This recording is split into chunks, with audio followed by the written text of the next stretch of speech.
Now, the first thing I'll say is the reason why we have this template, well, where this template came from is we went through the PMP application process a while ago and scraped it and basically created a whole bunch of fields. Can you see my Word document up on screen at the moment? Yep. Yep. There's a bit of stuff at the start around, just FYI, have a bit of a skim through this. Now, I guess it's all about audits, and to make sure whatever information you put forward, you need to have the ability to back this up.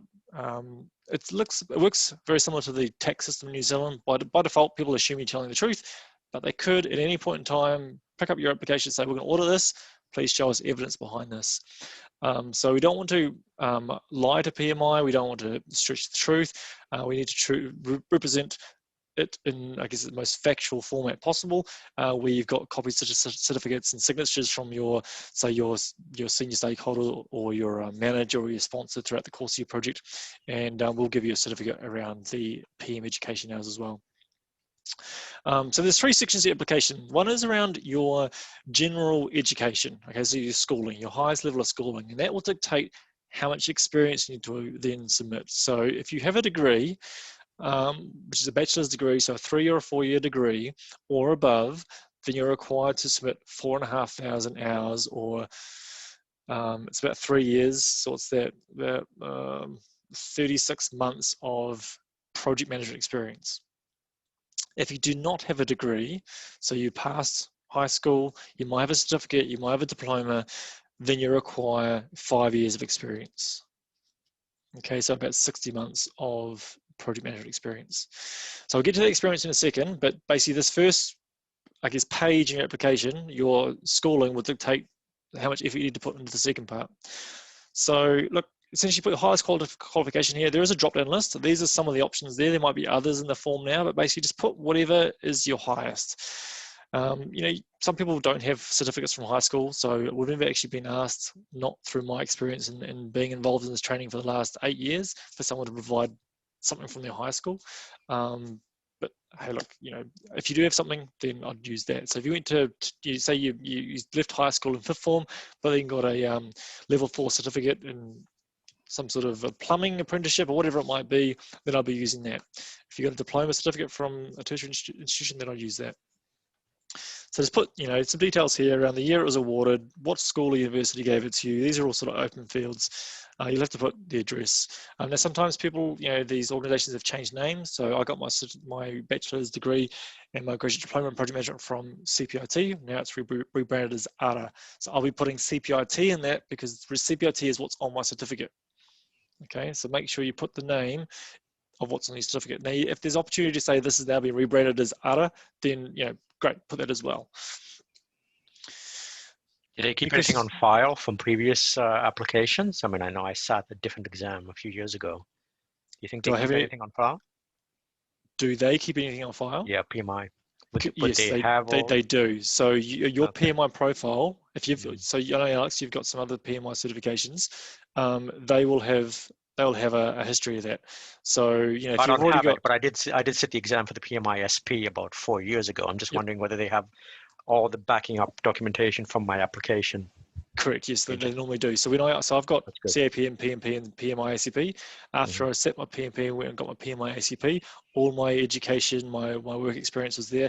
And because they knew I had PMP, there was a shortcut I went down with the application for the Agile certification. So that history should be there. I mean, things have changed over the years, and perhaps you may have applied and just before they modernized the website. I don't know, but look, this is back in 2013 and 14 for me. They had the history. Yep.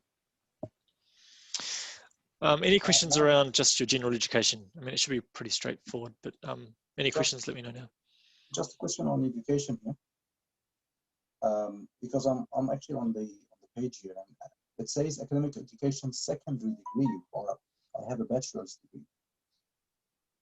So say that again, Mohammed. So you, what was the option? You were a little bit quiet there. In the education, it highlighted that I have a secondary degree under the academic education, while I have a bachelor's degree. Yep. So secondary degree is essentially the American term for passing high school. Okay. Okay. So, but I have listed my academic education as bachelor's degree. Yes.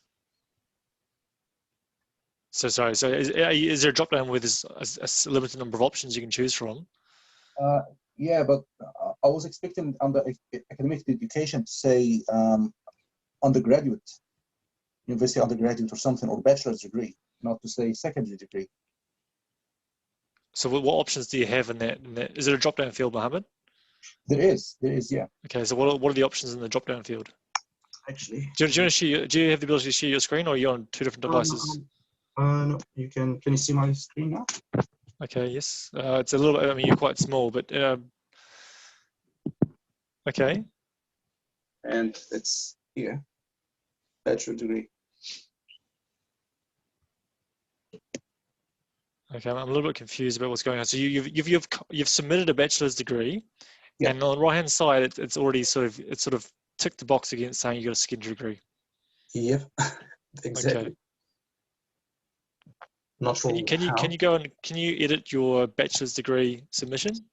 Yeah, I did Click that. on that one there. Let's just have a look what the fields are in there. So the reason why I can't do this myself is because I've already got the PMP application, so I can't actually get into, and all of our trainers have the same thing, so we actually can't get into the screen that Mohammed's saying here. So these are the options I have. Oh, can you read them out to me? I can't see those, mate. So high school, associate degree, bachelor degree, master's, Yep. and doctorate. That's the last one. So you've selected a bachelor's degree, yep. Yep. Filled everything, and date, field of study, save. Yep. And then it's automatically coding that as a tick against having a secondary degree. Yeah. Okay. Now, so while I go on to the next topic, it'd be good if you can go to the next page and confirm for me how many hours it's asking you to then submit for your project experience. Okay, so it recognized my Prince 2. That's one. Okay, for your PM education. Yep, we'll come to that in a second. So you go to the next area.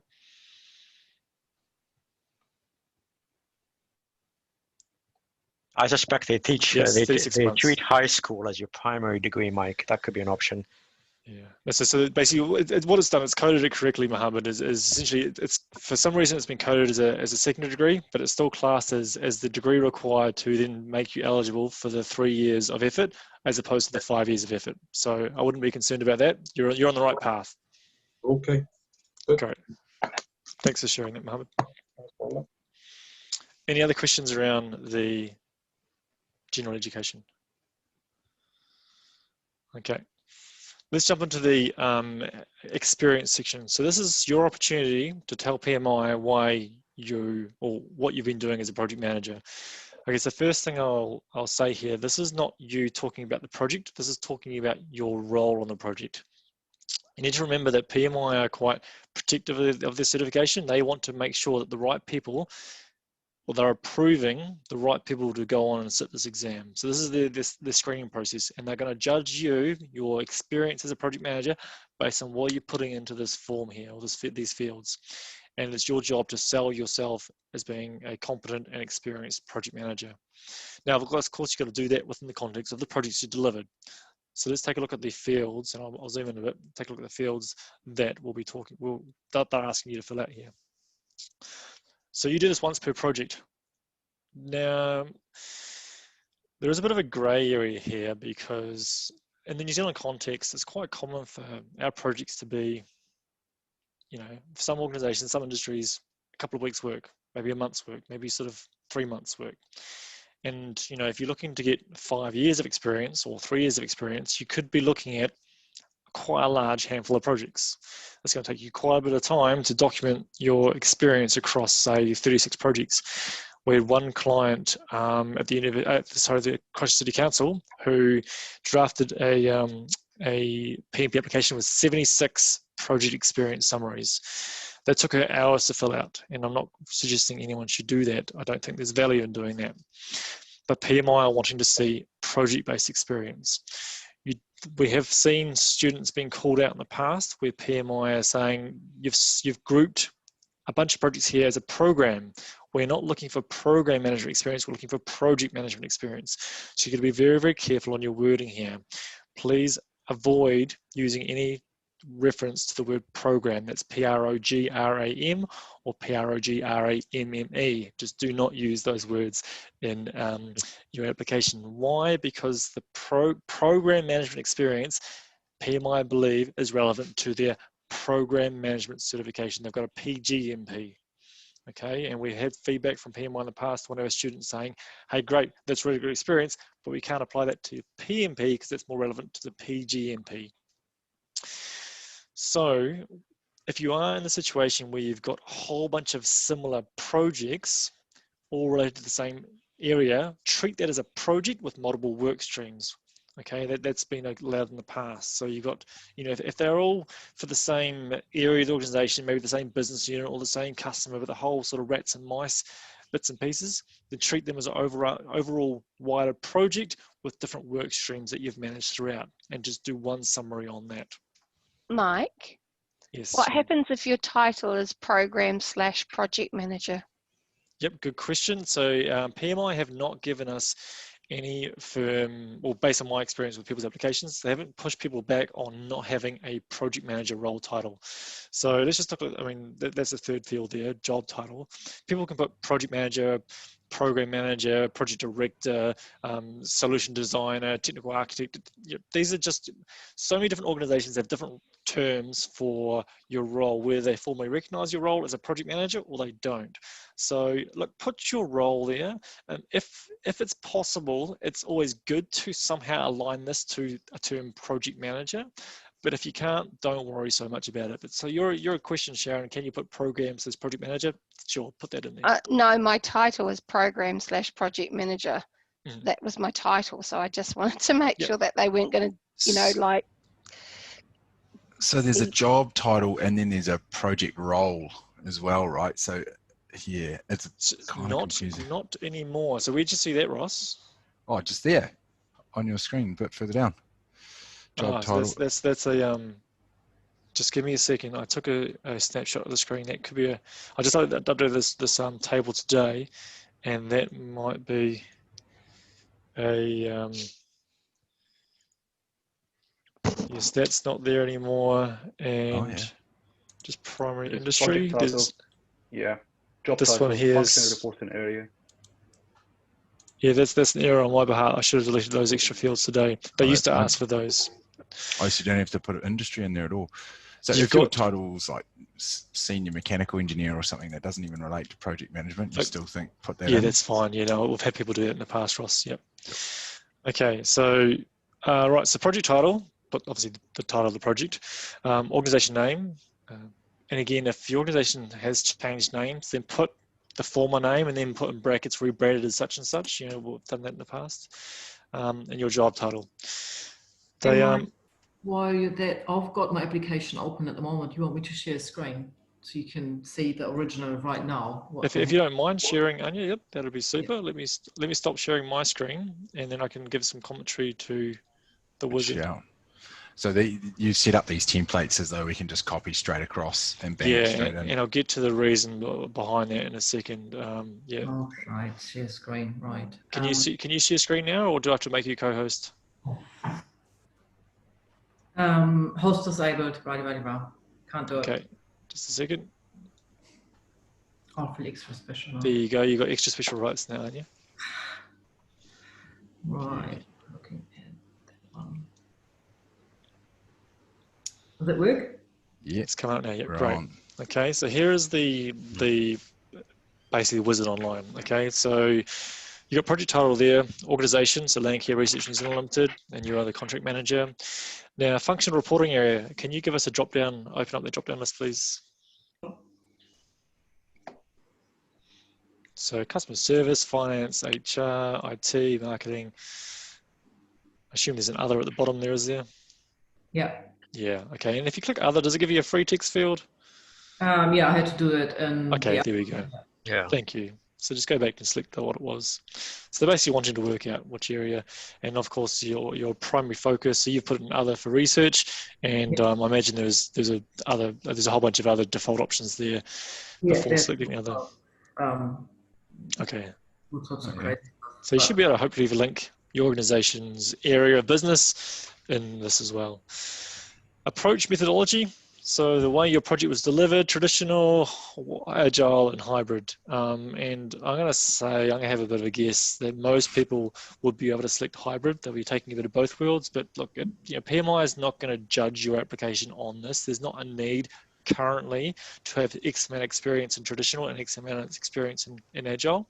But that's probably going to change next year. So yeah, don't worry too much about that. Team size, there's a whole bunch of different groupings here. So 1 to 4, what else have we got? That's only you and your team A. That's not your stakeholders, any of that other around sponsors and all that. It's literally just the people that work on it, eh? I'd say you're just your immediate team. And I imagine this is actually feeding into some greater research that PMI is going into actually work out what's the general average size teams across projects, across your world. And yeah, it's just them getting a bit of research, and then project budgets there as well. Can you change the dollar amount, or is it all in US dollars? No, and this is the lowest, and it's just because I'm crazy. There you go. Yeah. So it's quite often that us in little old New Zealand, we're constantly delivering projects less than $1 million. I mean, sure, we've got lots of projects which are well above that, but there's so many projects we work on which are underneath that category. So you got to think that PMI has tried to generate a form which is going to be least hassle and most applicable to everybody across the globe. So this is what the categories I've come up with. And Anya, what happens when you put a month and year in for the end date? Does that automatically tally that as months and whack it onto your experience, or? It does. It calculates the months for you. I'll try that. I'll just make something up. So on the right-hand side where it says total of 0 of 36 months, once Tanya's in a position to submit this form, it basically then tallies them up, and you keep entering project experience until that counter on the right-hand side adds up to 36 or more. Because didn't it used to be so many thousand hours, but now they're just sticking to 36 months. So the nice thing about this, they used to ask people to break it down by hours per process domain. So you're initiating, planning, executing, monitoring, controlling, and closing. But now they're just giving you a date range, and they'll work out the months because you require 36 months to be eligible. Cool. Okay. And they just assume that whole time you're project managing, I guess. Look, I guess so. It'd be quite interesting to see how the math works around, multiple timelines, and whether or not, I assume they'll just count that month once, even though you worked on 2 projects. Yeah. They need 36 months in total. You may have done 80 hours a week over a period of months. So therefore, you'd like to be able to count that twice, but because it's in the same month, I'm assuming they'll just count that once. And as a rule, is it better when you do have overlapping experience, is it better to just draw a line in the sand, pick an arbitrary date and sort of allocate like X months to one project and X months to the other, and just sort of cherry pick the good bits that you need to make the different groups work? Look, good question. I mean, you've got a call around, which projects to select. You've got just this whole experience, summarizing your role as a project manager must be within the last 8 years. And so my advice will be choose the biggest projects you worked on in the last 8 years. Don't choose the most recent 5. Choose the biggest projects, because ideally you want to put as little effort as possible to get the application sorted. And look, if you've got some big hairy projects which sort of consume a lot of time, then I'll be using those first, and then working out your smaller projects until you hit over that 36-month mark. I wouldn't fiddle with your project start date and end dates too much.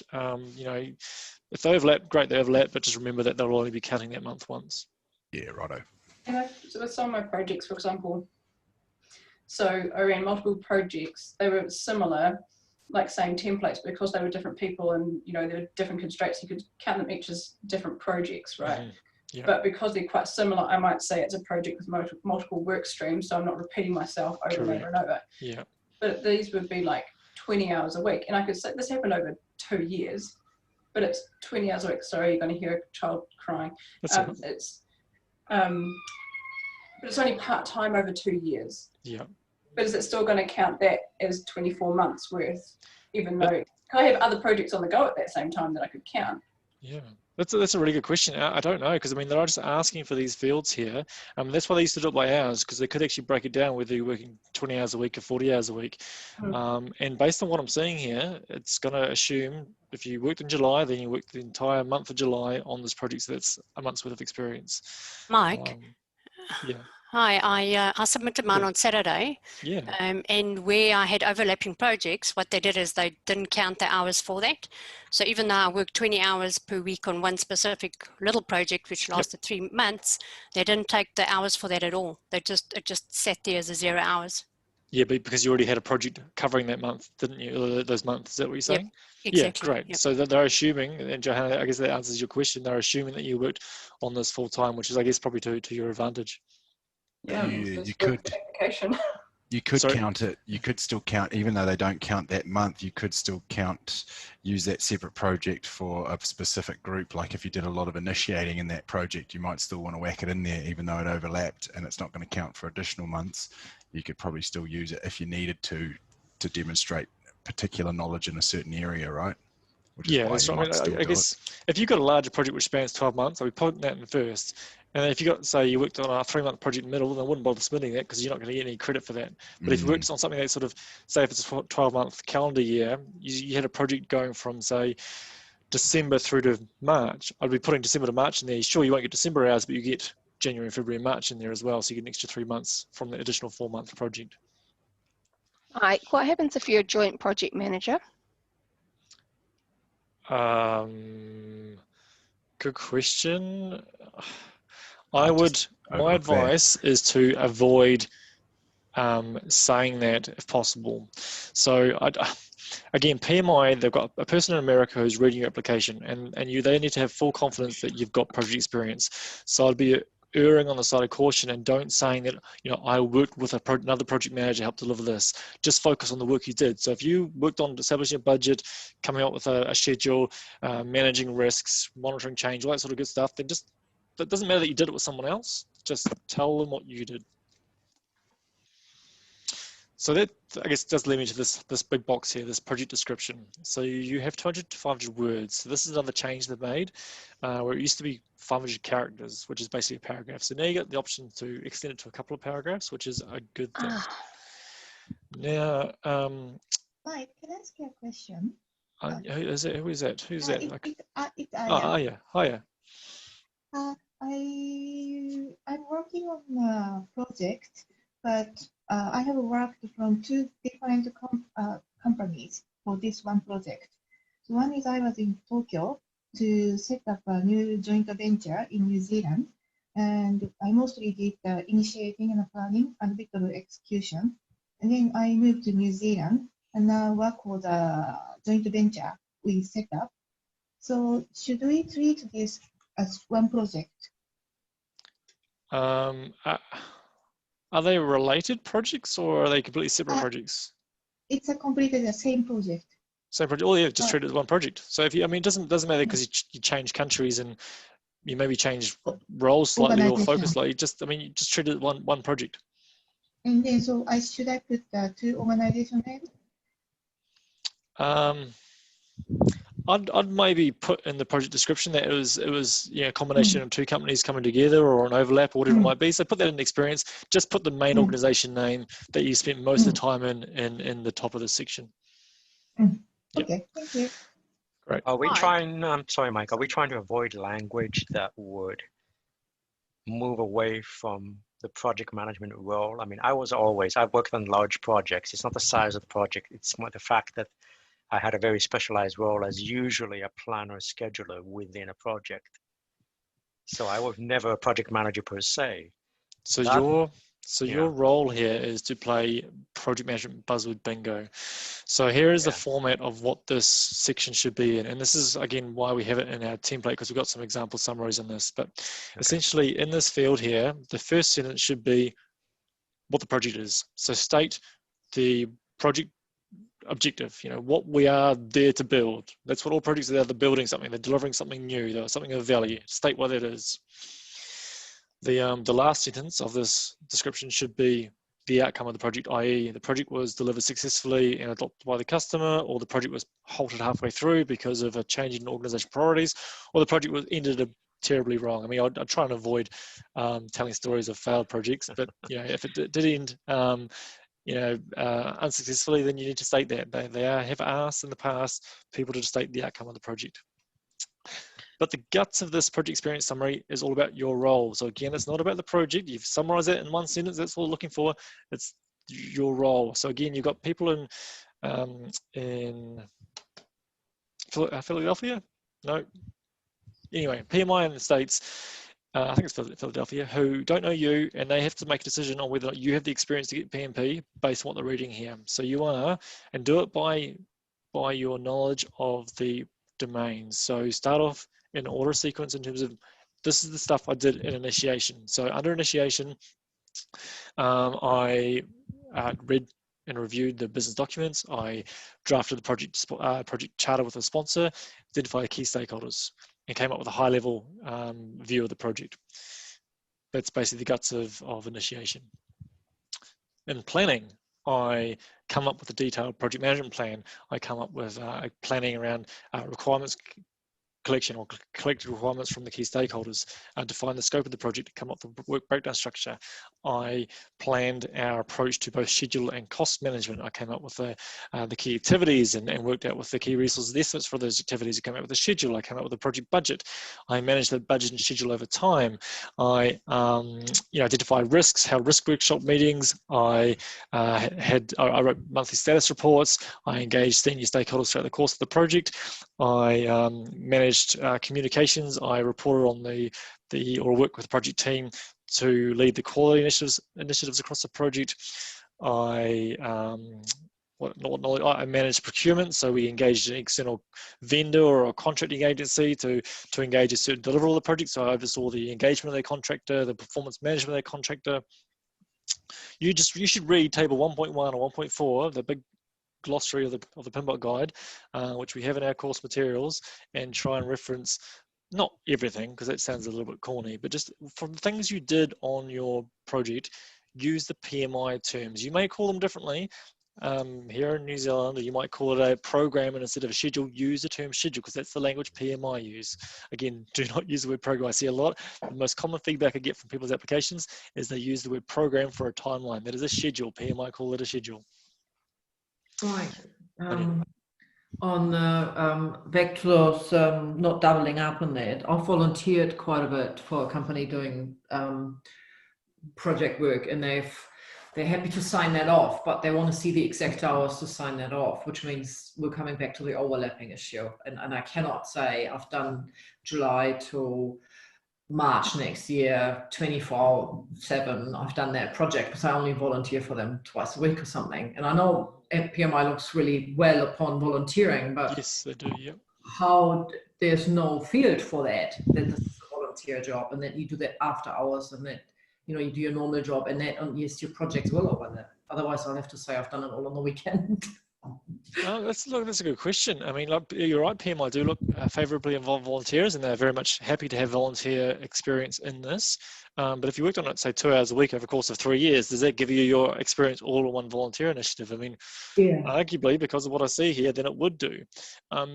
This is a bit risky, but you could put under project description, this is a part-time role where I work say 4 hours a week. Now, if they read that, they might say, oh, okay, you've got 3 years of experience here in this volunteer project, but it's only part-time. So they might come back to you and say, hey, look, we need some more project experience, please, to verify you've got 3 years of actual experience over the course of that. So my advice would be, if you've got actual full-time work, 20 hours a week more on projects, then I'll be using that over the volunteer capacity. Yeah, well, that doesn't give me enough hours. Yeah, okay, so then you've got no choice but to do that. So add it in there, and yeah, you might want to maybe change the dates of it, so you don't have, I mean, how long's your volunteering initiative? How long is that project? I did several ones with them. I've volunteered for them for 10 years, so I can only go back to 2012. Yes, it's 8 years. Yeah, there's this. Yeah, so if I don't have enough now, I think I don't have quite enough hours in the last 6 years. I'll have to pull some of those in. And go back to your point before, you mentioned that they're only happy to provide a sign-off for this if you show them the hours you worked over that period. Is that what your volunteer organisation?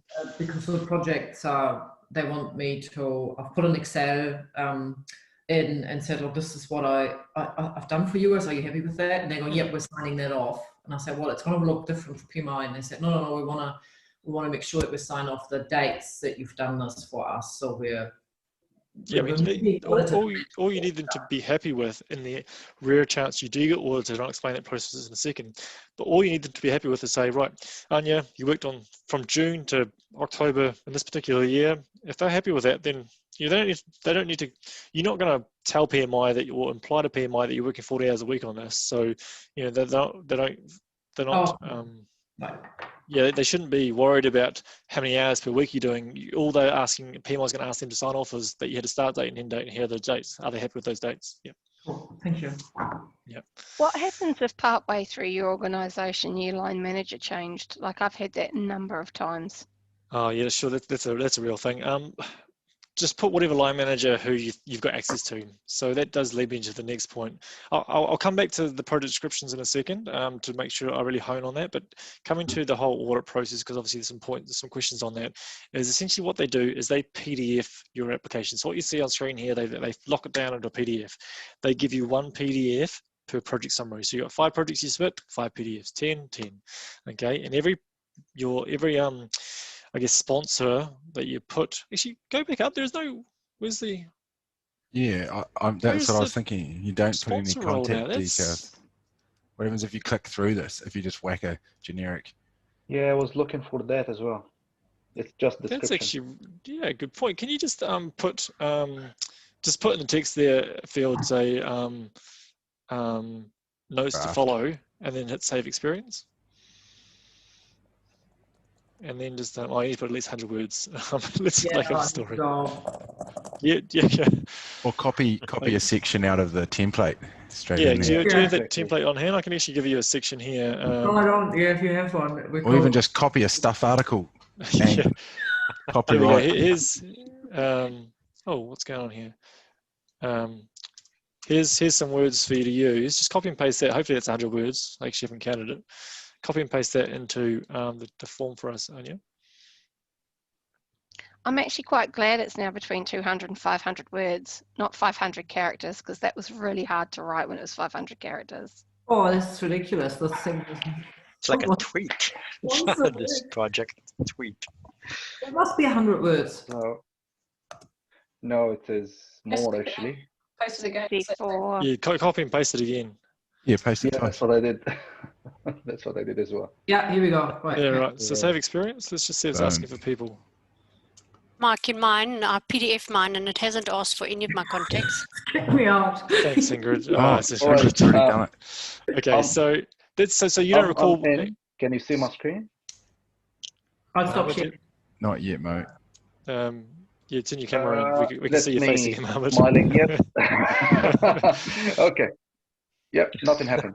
So nothing happened. Okay, so that tells me that you don't need to put people's names anymore, which is quite interesting. But let me come back to what I was saying around the audit process. What they'll do is they'll PDF your application and they'll give that back to you. And basically, because you're not putting a person's name, you have to get someone from that organization, which is going to be quite interesting if they no longer work there. Anyway, the way the audit process works is for every experience you submit, you have to get a signature from the person who can vouch for your experience. So it's usually a manager or a sponsor or a client, someone who ideally you still have contact with.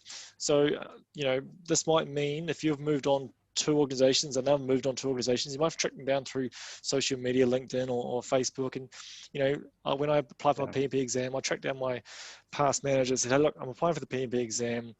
If I do get audited, would you be available to review my experience and sign off on that should we need to? 10% chance, roughly. It is random, so you hopefully don't need to bother you with this, but are you okay with this?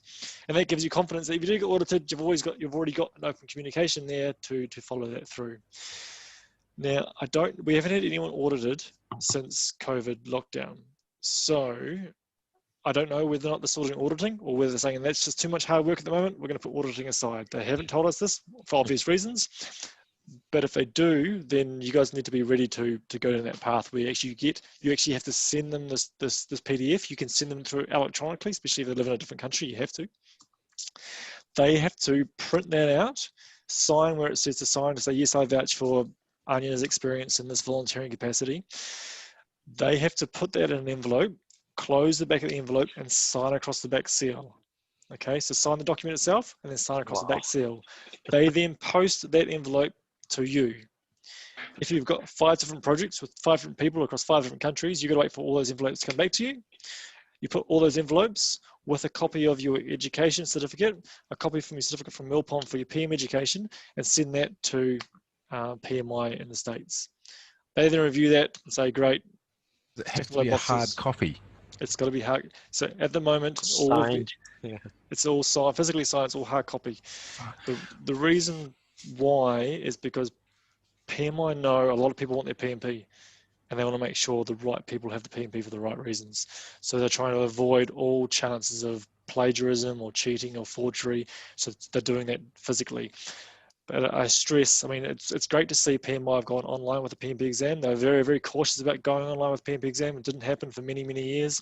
COVID has forced that to happen, which is a great thing. I don't know how this has impacted the audit process because we haven't had anyone audited since COVID. So it may have changed. They may be accepting digital electronic signatures through a PDF self-signature facility. What I'm hearing is get it in now because they're not doing any auditing.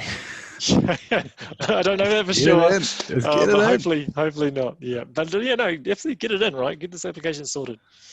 How long would they give you to send everything in? Because obviously, if you go into different countries and it's 90 days, they give you 90 days. Wow. Okay. Yeah. Okay. So coming back to let me share my screen again. Let me come back to some example project experiences. We actually don't have 90 days until the 2nd of January. And also there's 79 days at Christmas till Christmas. So someone told me on Facebook today. Yeah. Okay. So no, please do get this and make this a priority because this is going to be the hurdle between you and being able to book your exam, and that's the important thing right there.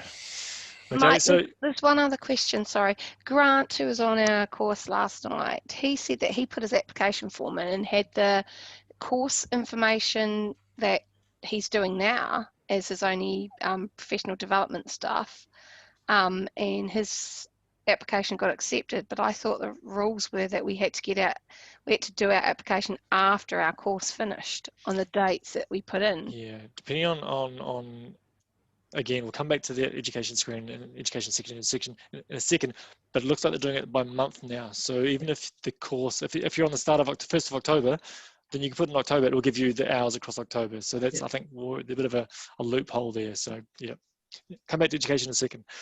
So anyway, here's the format I suggest you use. So I was a project manager. You know, if you were a technical architect or whatever, but you were the project manager, then state that in here. State that even though you weren't called, your title wasn't project manager, that's the role you're performing. So put that in there for XXX project and talk about, you know, the objectives of the project. Now, here's me.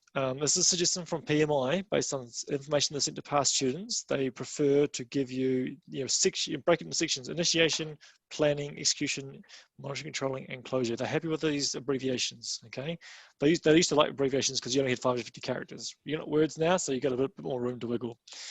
But talk about the key efforts, focus, the documents, the conversations, the people, the role you did in that project leadership position. Ended up with the project was successfully completed. Over the page, there's a whole bunch of examples to read and use as reference. Okay, so please do this.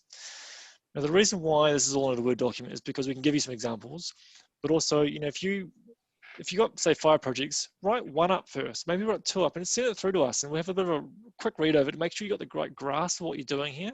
Because again, we want to help you where we can to make sure that whatever light you're presenting yourself into PMI, it's the right light. It's going to be seamless process for PMI. It's like, yes, here's another project manager stamp, move on. We don't want you to raise any sort of, you to be in a position to accidentally raise some alarm bells. Because we had in the past with, like I said, people giving program management references and talking more about the project itself rather than their role on the project. So this is just an opportunity to put a bit of a filter between you and PMI, which is why we give you that Word form. If you prefer to do it directly onto the wizard, you can do that, but you don't get the examples in the document here. You can PDF it, but then if us reviewing the PDF, we can't make quick write-ups within the PDF. So we've got to sort of reply to your email and sort of copy and paste things. It's just a bit more problematic for us. Whereas if you give us in the Word document, we can turn track changes on and I can edit away and give you a quite quick review on what you've put so far. So there's plenty of examples in there to have a bit of a read. And like I said, it's buzzword bingo, work phases, identify stakeholders, refine scope and budget, produce a project management plan, supervise testing. One of the key words they do like is the term led and directed project team. So write that down. I led and directed the project team. If you're in the position where you led people and you told them what to do, or you asked nicely, you led and directed the project team. So please use that. That's a few ticks if I ever saw some. Even if you didn't, what if your work indirectly influenced the project team? Then I'd be talking about I work with the project team to establish a work breakdown structure. Okay, I mean that's to me that sounds like a perfect thing the PM would do. Okay, so I mean this is the most important part of the application, is just the wording you use and making sure you're staying within the lines to make sure you're representing yourself in the best light. So coming to the final section is your project management education hours, and you'll get 35 hours regardless of whatever course you did through Millpond. We'll give you a certificate for 35 hours. I mean, you're in a session tonight, we're going for almost an hour, that's another hour of education. Now, my advice here is you can use Millpond if you like, but Millpond and our training company, Falcon Training, merged across May this year. So Falcon Training is a registered education provider with PMI. So we're in the system. The registered education provider is a global network that PMI, we've basically signed up to with PMI. They've been through us, our trainers, our materials, everything we do as a business in terms of training, and said, yes, we give you the thumbs up. You guys are doing what you should be doing in the training space. Now that registered education provider program is coming to an end at the end of this year. It should have already closed off, but COVID has extended out to the end of this calendar year. Next year, they're replacing it with a new program called an authorized training partner. You don't need to worry about any of that, but there is a change behind the scenes in terms of the way PMI partner with organizations like Millpond, and because they're going through this change, they've grandfathered the current status we're in. And because we went through a branding change, it's still the same content, we just put a blue Millpond instead of a dark blue Falcon on our slides. We cannot change the company name we have set up with PMI today. So my advice would be, put the institution here, Falcon Training. Okay, so I mean, if you've already applied, don't worry about it. It's not an issue. But my preference would be to use Falcon Training in here, because PMI know about Falcon Training. We're, like I said, we're registered with them, and that will oh yeah, it's Falcon Training, great. They know what they're doing. It's a clean slide through for the education. We can give you, if you do get audited, then based on whoever you put here, either Falcon or Millpond, we'll give you a certificate, either Falcon branded or Millpond. Falcon's still a registered company in New Zealand. It's just not publicly branded anymore. It's all going through Millpond. Put my details here. You can use my Millpond address, or that's absolutely fine. And just put again, they're talking about months there. So the start month, end month for your project, and say you get 35 hours, and we'll give you a certificate for 35 hours of education. So that really shouldn't be a problem. If you haven't gone on a Prince 2 course or any other course around managing people, managing risks, you've gone on a project online course or some sort of internal course around managing or engaging with your internal project management information system, you've gone on a time management course, health and safety courses, all this is relevant to project management, so you can use it all. There is no time frame on your project management education. It can go back right up to the high school, if you recall. A bit hard to prove if you do get audited, but if you recall going on some sort of course as a tertiary institution, you did an engineering qualification and you did a couple of hours on project management, then you can use that, okay? And you just need to provide a copy of your engineering qualification certificate as a result of that.